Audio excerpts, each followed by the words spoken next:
And good morning, everybody. Welcome to Marshall County Today, talk show aimed at informing you about stories and people and businesses around your neighborhood. Things are happening, and coming up in a little bit, we're going to be welcoming in Plymouth City Councilman Duane Culp. He's going to be in the house to talk about all things Plymouth, and of course, we had meetings and stuff that he's going to talk about as well. So that'll be coming up in just a little bit. As soon as he walks through the door, we'll get him in. Want to let you know, because we had a question about this yesterday, so I want to just go ahead and put it out there again. And it was about the Mayor's Month of Music and when's it all starting, and it'll be at River Park Square. Music will start at 7 p.m. every night, or every Friday night. And July 5th will be the very first performance, and Mr. Funny Man will be the performance on July 5th. July 12th will be Dead to Rights. July 19th will be Small Town. And the Cold Hearts will be on July 26th. August looks pretty good with Rock Dogs on the 2nd. August 9th is Echoes of Pompeii. August 16th is the Homemade Conspiracy, which is a great local band. And then August 23rd, Justin Stallman Band will also be in. And Amarillo Sky on the 30th with Blammo on September 6th. So there you go. There's the rundown of what we got for the Mayor's Month of Music for 2024. It's going to be very exciting, and we hope you can be part of it.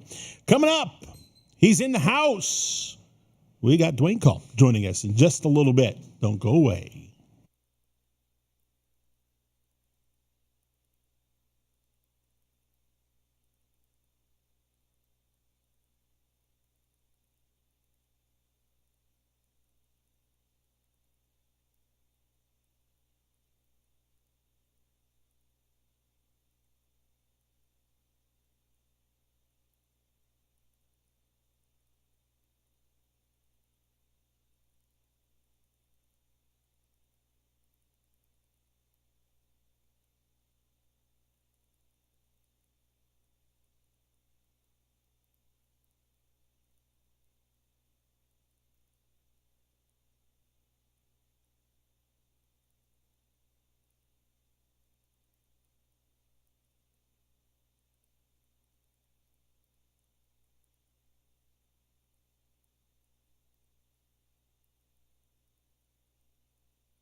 All right, welcome back here to Marshall County Today as we talk about everything from Marshall County to Plymouth, you name it. Well, we're not afraid. As we welcome in one of my favorites, Duane Culp has joined us here, and one of our city councilmen. And Duane, good morning. You're looking great, man. Thank you. Good morning, Tony. I see you got your nice uniform on. Now, for our other listeners, maybe listening to you for the first time or watching you on a live YouTube channel. Yep. Tell us what you're doing nowadays. Well, everybody knows I retired in 2019, and today I'm working at the courthouse, court security. So if you come in, no cell phones. That's right. No cell phones. No cell phones. Rule number one, no cell phones if you're coming in. Exactly. Well, that's good. Now, how long have you worked in security now? Since you retired? Yeah, I've been working there for about 4 or 5 years now. So the honey-do list, are you still able to do any of the honey-do list, or is this your way of avoiding the honey-do list? Absolutely. Do not talk to my wife. She'll tell you I don't do it. That's right. And that's all good. And she's right. All right. A lot of things continue to happen here in the city. And, yes. You're on the committee, your council. Talk a little bit about some of the things that you have been kind of following a little bit. Last meeting, especially, anything big, or has it been a little bit business as usual here? Well, I think lately it's been business as usual. I think our only big topic we had is kind of the heated one is the Bradley Group and Mr. Martin and all those that they want to put in some more government subsidized housing. And I think that's huge. Yes, and let's talk about this. I know you and I off air and just when we get a chance to just run into one another. Sure. This is always this is a hot topic. It's huge. Yeah. And are we seeing any light at the end of the tunnel here? I mean, it's been a problem for years, I think. Well, personally, it has. Not to this extent, though. Well, I guess first off, what Duane wants to say is I'm not against this project whatsoever, and I made that public in the last meeting when I voted the last location down. I voted the last 2 locations down. To me, it is location, location, location. And I got some thoughts, so they put me on the committee. I got a meeting at 11 o'clock with Linda Yoder from the United Way with that group. These people are very passionate, and I agree with that. They should be. But my concern is there's a lot of misinformation out there that people assume is going to happen. Right. You're going to get people in this particular area coming from the Red Rock or the economy in. Well, what a lot of people don't understand is they go through a process that you have to make it in first. And to do that, there's no convicted felons out there. There's just none of that. And, they were worried about sex offenders and stuff like that.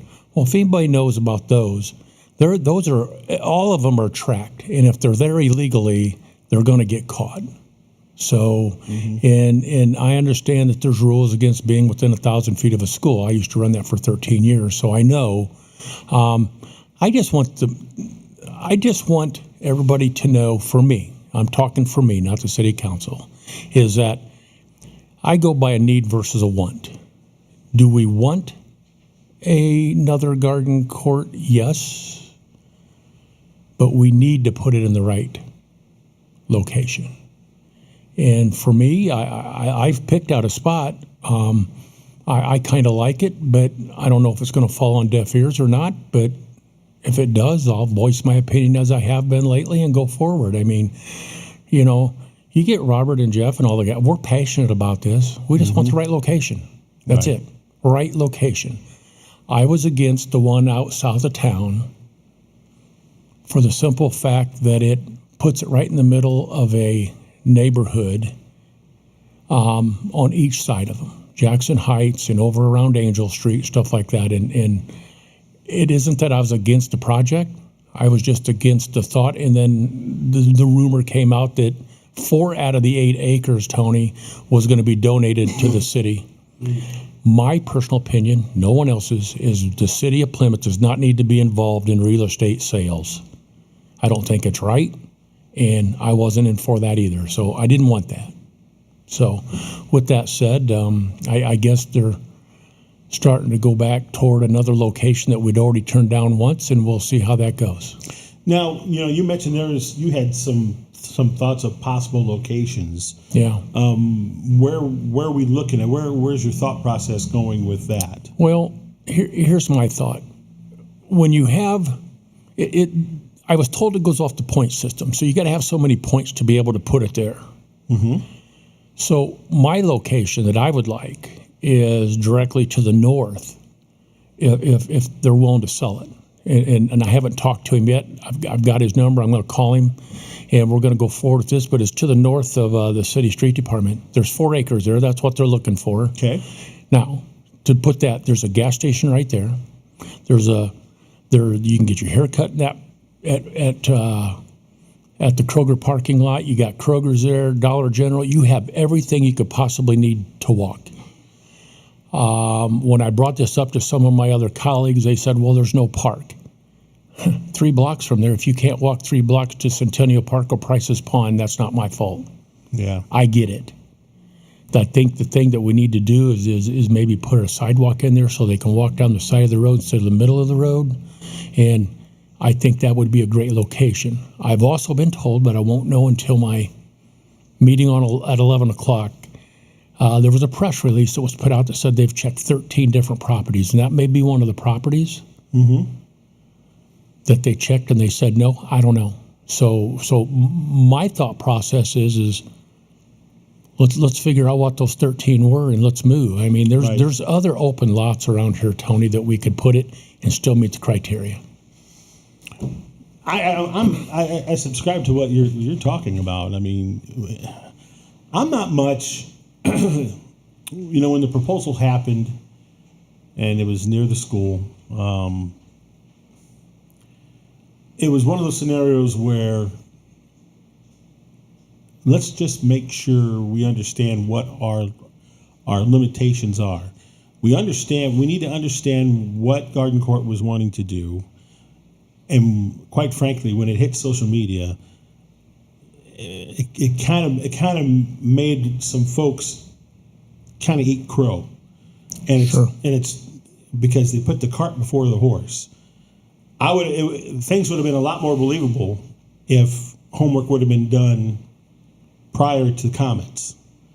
But that's how Facebook works. I get it. Well, but the fact of the matter is, Garden Court has every right to go before the city council, or is it BZA, right? Correct. And apply and say we want to do this, and the mayor's job is to just then yay or nay, let you guys know what the situation is. What? And he doesn't he doesn't get a say so in any of it. And this is a process that happens every time someone wants to come in a spot within the city. And it's nothing new. It's always happened.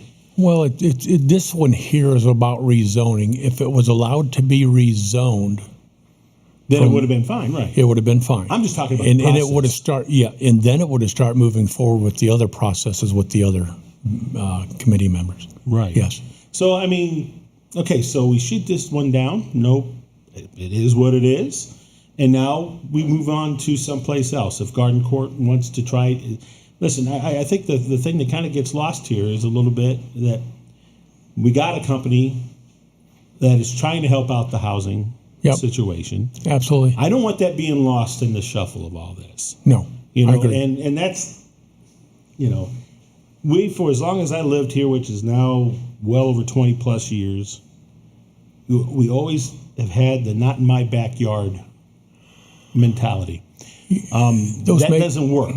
It may have back then, but now it's different because of, example, like zoning rules and regulations. Right. I think, though, this might have been the one time where I've actually seen the not my backyard kind of work, but not work, and again, for one reason or another.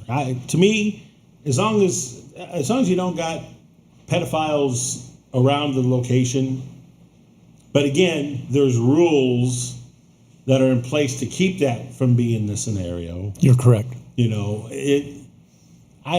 don't know. I guess I wasn't as serious about this to begin with. Well, from my understanding and some of the research that I've done, there is 8 Bradley funded housing. Now, keep in mind that I don't know for sure, but I think the only thing they do is do the rentals of it and stuff like that, which is fine. We have 7. At some point in time, I guess my concern would be I'm not against any project, especially when it helps solve an issue. Yeah, it would, I think, in some manner anyways. Right. And it's let's get these people a start in the city of Plymouth, and let's get them to stay. Because if you look at it, I think that the city of Plymouth is pretty much older, where I'm looking to retire. I'm 61, and I'm looking for the retirement. I'm looking for somebody else to come in and continue to make this city run. Yeah. So, and with that said, it doesn't bother me in any way, shape, or form. But if you start putting and just chopping this city up, it's first off, I think it's going to be detrimental to the city. That's my opinion. And then my other opinion is I think we need to really start looking hard at where to put these things. And I've heard a lot about Well, we need a place for the children. You're correct. So put that on the burner right now, and let's find the right location, and then they'll come. Yeah. So without the right location, it's going to be hard for Duane to try to make a common sense decision, because if I start putting them in, If you're just placing to place them, then Yeah. you're not. So, you're doing an injustice kind of to everybody. absolutely. Yeah. And again, I don't necessarily care where this goes or where the next complex goes, as long as they have the rules in place and regulations in place. Okay, and if it is a garden court, they have rules and regulations that prevent unwanted people to be in these places, these homes. They've got their guidelines, and they're not going to hire someone who doesn't fit that criteria. If they got a record, they're going to be looked at, and to make sure that it's a record that no one will ever question Right. whether or not they should be in that facility. Correct. And so, and of course, you guys are excellent resources over at the department. Sure. You have all the records on Correct. everybody. I mean, and so I think it's one of those scenarios where I think we got that part covered. Yes. I do. Yeah. And And- unless and- there's something in between the lines that I'm missing, but I've been around the local law enforcement both here and with the county. I've been educated, and the one thing I know for sure is there's a resource called the Sheriff's Department and the Plymouth Police Department. And quite frankly, if they want to move up and go somewhere else into a different town, they got fire departments, or not fire departments, but they got a city council, and they got their own police departments Right. that carry records. Sure. So, bad guys who got records, or gals, you're on the books, Right. no right. matter what, Right. Right. And so I feel safe in that aspect. But here's the thing that I feel really sorry for. Like everybody's talking about Red Rock. A little over half are families that are legitimate. We only hear about Red Rock when there's a bust. Correct. That's And, it. That's the only time Red Rock gets mentioned.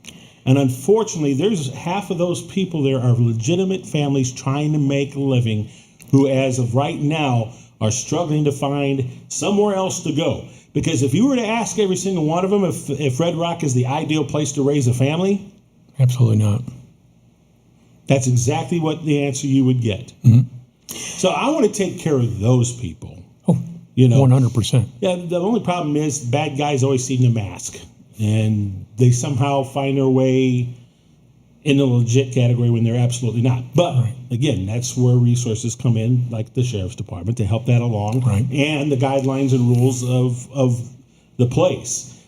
We can sit here and have a whole nother discussion of how Red Rock is done, but that's beside the point. Well, and that was some of the misinformation, Tony. Yeah. Some of it was out there that they thought that we were just going to move everybody out there, but no one knows. They see the bad stuff. They don't see the good stuff. Right. And you can talk to the mayor today, and he'll tell you he's been out there.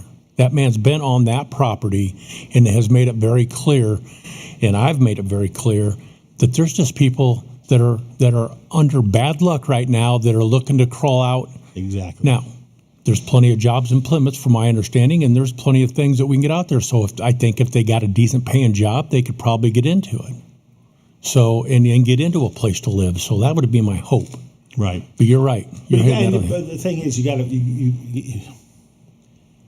and we can say, well, we need to be having maybe more stricter guidelines for families trying to come in and live. I don't know how you are able to decipher that. What the definition of quality of life is so different between all of us. Mm-hmm. You got to try to find a common denominator in it all. The point is, that common denominator is, well, the common denominator is why we're talking about this to begin with. Right. We're trying to help families that are in need. Okay, I agree. That's the common denominator. Yes. In all this. The problem is finding a place for them, finding a place that they can afford at the same time. I don't know if it's not an easy situation to begin with. This is an issue that is difficult. Well, I spoke with the gentleman that actually makes all the determination of who goes in and goes out. And if you look at, let's just take the Serenity House. The Serenity House had, I believe, from the stats I seen, was like 150 calls, but I think in some type since January, and sometimes I think they're getting a bad rap because they may be calling in for someone that went in and did a U-turn and came back out. Okay? To me, that's not a call. To me, that's someone that's just a little scared that wants to call. Now, that problem has been taken care of, and if you look at the last 3 months, he has pretty much taken care of most of that. Do we still go out there for domestics? That's what I'm talking about. And I would love to see, and I talked to him a little bit about it. I said, well, why can't we take care of our people instead of other counties coming in? But that's all government. That's not our decision. That's not my decision. Right. It is what it is, and we can't stop that. Mm-hmm. Now, my goal in putting this place in Marshall County, I don't care if it goes to Bremen, Culver, wherever, it doesn't matter. I would love to see us take care of Marshall County people. But, and I can give you one example that I've seen where the person was from another county. They ended up booting them out. They come down here. They got living arrangements, and because of the ailments, they went straight to the top.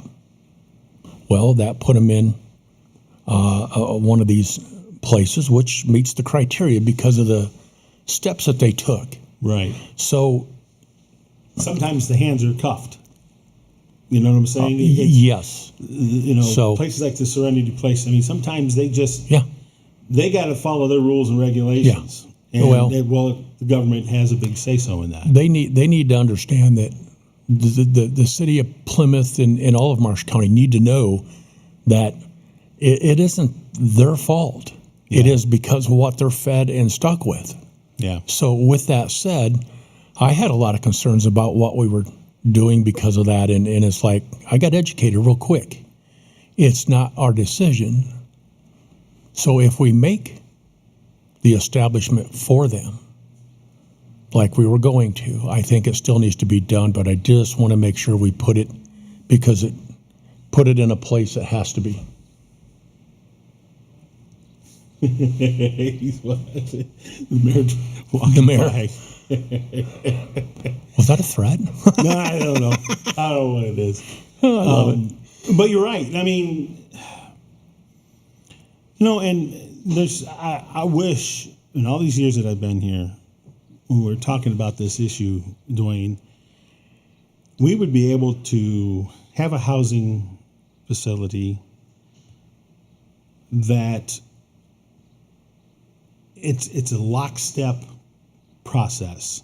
Sure. You can do this, you can live in this place, the guidelines we have here, but it never seems to happen. And for one reason or another, we some folks have talked a big game about this, but never backed it up. Yeah. And because it takes work. It does. And this issue is going to take work. And I really think that once we establish what we would like to see to help those families, and everybody's all on the board on this, it sure would be nice to set an example so that the state can come down or come up and take a look at how it's being ran, and the families that we are serving that, we say we want to help families, we've got something that we're taking care of to do that. Now, does that cost money? I'm sure it will. Sure. I'm sure it will, one way or another. Right. But I would just like this, listen, when families come in, the city gets money. You know what I'm saying? That I don't know. I would. But we're also responsible for taking care of it. Right. But that takes work. Yep. And it's tedious work too, by the way. Well, I think one of the things you'll see with this is I was told since I opened my mouth at the last meeting and said location, location, location, and that I'm willing to set in and help find a location, I'm now helping with that location. So, you know what? Put my money where my mouth is. Yeah. I'm willing. All right, let's talk about other. I know you and I said we are able to talk a lot when we get a chance to see each other. And sure. You as a councilman, how many years now you've been on the council? 13. 13 years. So you've seen the trend of the city. I have. And good, bad, and different. Yes. That's not going to be my question to you.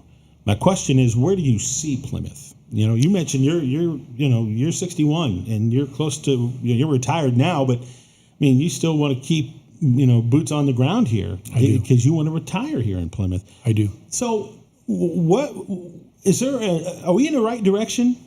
Do you feel, and being part of the city councilman, knowing how things have been done in the past, can you provide us some sense of confidence on the direction we're going? Well, I'm just going to back up a little bit. Mayor Sinner and City Attorney Sean Cerisi had a plan, and they put it together, and we started to move things forward. You look at Mayor Listenberger and Attorney Jeff Huyen, they're doing the same thing. If you go to Mayor Listenberger's office right now, there is a list of things that he wants to do, and I can definitely tell you that he's checking them off. So to move it forward is excellent. I think he's doing that. I think they both did that well. I have my future, what I want to see. I'd love to see our industrial grow. I would love to see us get a little bigger. And I would like to see, we have a lot of high-end housing from what I'm being told. Don't know for sure.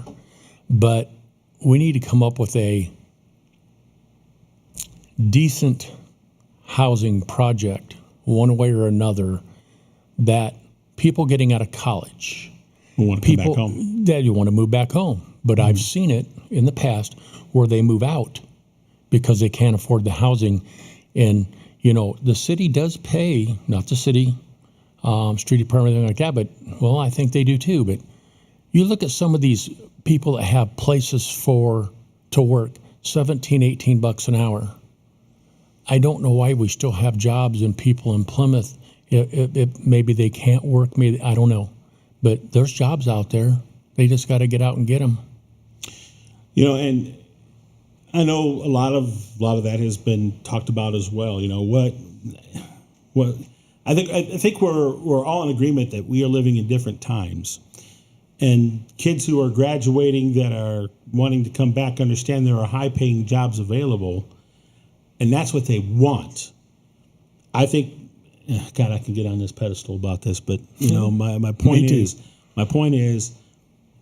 $17 to $18 an hour, which when we were growing up, thought that was, you prayed for a job that was paying that much.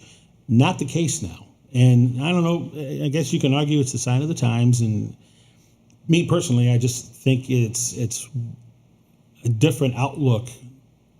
Our kids who are looking for a job out of college, they want to start big. They think they've earned the $20 to $25 an hour job, and maybe they have in some fields, but not all.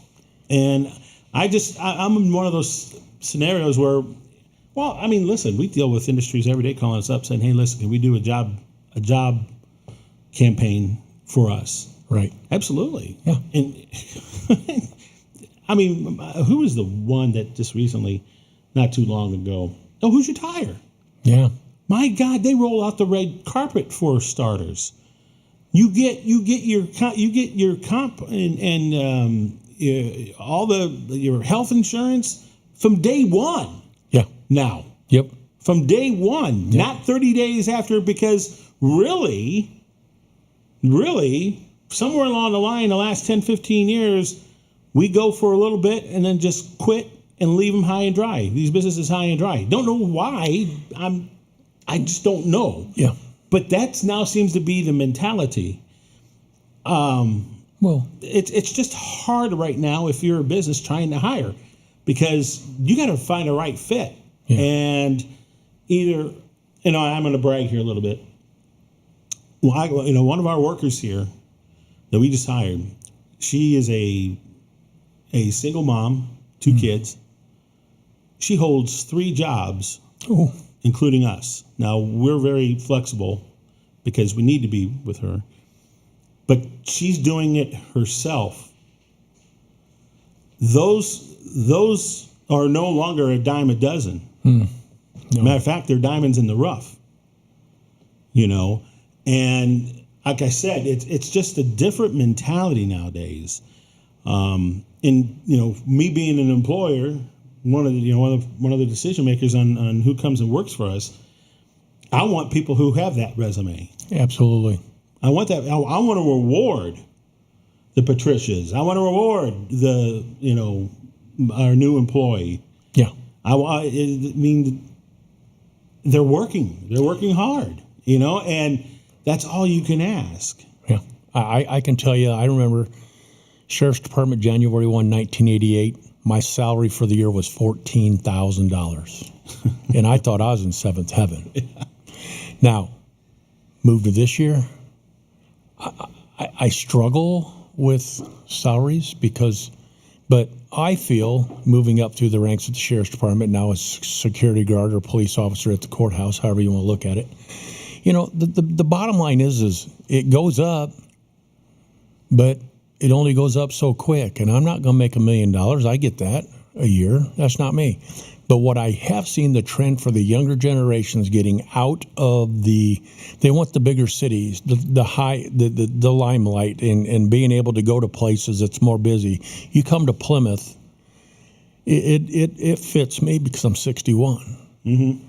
The question is are we going to be able to put something in this city that's going to attract the younger generation to stay? And so that's my step 2. And I think we could do that, but we got to grow.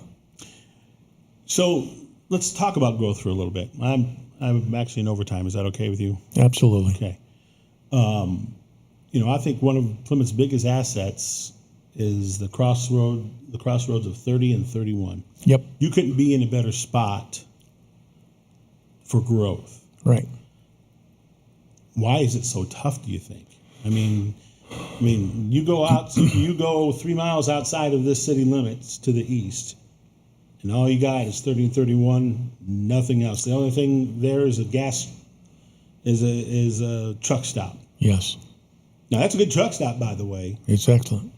And they take advantage of that truck stop. It should be there, right? Yeah, I mean, both ways, yeah. But why shouldn't we have a little bit more growth out that way? I mean, I just don't understand how it's not happening. Now, people are going to sit there, and I've heard the argument, well, Warsaw's an orthopedic town. You're right. They are a niche town. And they took advantage of that niche. Yes, they did. We got 30 and 31. That's a niche. That's something to build off of. Crossroads. It is. Mm-hmm. Valparaiso to the west. Yeah. They got the university, which helps them out tremendously. And I give a little kudos also to Rochester. I think Rochester's done well in continuing to build. Correct. At their pace. Right. I mean, what's really north of us in the 30-31? What is there by the truck stop? Nothing. And I don't know. I don't know if there's a hang up or what the story is. And I would like to know, how to, can we actually start having talks about growing that?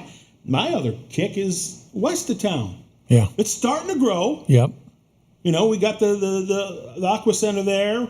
We're going to have to figure out a way to talk to the owners of the land. I mean, they know it's prime. If they know it's prime real estate, that means it's got some value. Yeah. And that's one of the things that the owners plus the city, we have a mutual contractual there because I think in the past to get things to move in there, we have had to maybe sometimes put our portion back into it to get them to come. I can give you an example. Isn't that an investment? Oh, I'm not upset with that at all. I agree. Isn't that an investment? We got some industries now that way. That's great. No problem. Build around them. Thank you. Build around them. Yeah. Now, why is it been so slow to get that west side developed and nothing outside of Oliver Ford? You go out west of Oliver Ford, what is there other than that truck stop? Yeah. They're smart enough to take advantage of it. Right. Well, keep in mind, Tony, that I think there's some things that are going on that aren't public yet. But if you look across, if you look across the street on Pioneer Drive to the west, there is a new company that wants to build a factory there and get rid of another state factory from another state, and they want to move it local. Now, it's going to employ 23 people. So that's a good thing. They're in the process of it. There's some other projects that are in the city right now that these people want to keep it hush because every time they don't want their business out in the public yet until it meets all the criteria and then announce it. I get it. I do too. I get it. So, but we're talking years of locations that could very easily be filled up. I don't know. I don't know who's responsible for doing all that. Well, I kind of do, but I don't. But all I know is, and I'm going to let you go because it's going to storm like crazy here in a little bit. I think we have all the potential in the world, and I think we do. You and I have talked about it, and I know you do too. Mm-hmm. I just would like to see the trigger pulled a little bit more aggressively. I would too. And to be honest with you, with the present city council we have, the mayor and the city attorney, we get along well. We don't have to agree 100%. He can give me his opinion. I'll give him their opinion. And it's where it lies on the vote. The bottom line is we all have one thing in common, every one of us, all 9 of us. Let's move this city forward in a positive direction. You really do as a council, yes. Yes. And we don't, and Jeff and I have talked about this a million times. The R and the D goes out the door. We don't care. We're elected officials. We're here to do a job. Let's come on some common ground and let's get it moving forward. Yep. Get out of here before you get dumped on. Thanks, Tony. Thank you, buddy. Appreciate you. Yep. Duane Culp, our city councilman here in Plymouth, joining us here. We love conversations like this with Duane, man, and his honesty is appreciated. And you know where he stands, and that's the kind of people we need in our government here local, to be honest with you. So, all right, we got to get out of here. Folks, have yourself a wonderful day. We are under a severe thunderstorm watch right now, and it's right now in our backyard. Some of our listeners are getting slammed right now, even as we speak, from what we're getting told. So be safe as the storm's going to cross through. Should be done maybe a little bit after noon here, I guess, from what we're being told. All right, have yourself a wonderful day, kids. We'll talk to you tomorrow morning here on Max 98.3's Morning Show.